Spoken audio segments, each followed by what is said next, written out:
ikaw mahimong andam.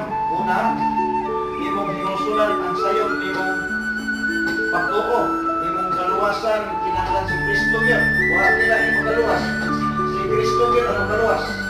Muna nga, ingon ang pulong sa Ginoo, John 3:16, for God so loved the world that He gave His only begotten Son, that whosoever believeth in Him should not perish but have everlasting life. Ang imo sa Bible, Lynn, na imong saligan sa Jesus, kaya kini atong kapuyo sa kalibutan, itawag man imo nung malabay, itawag ni siya o may utlanan.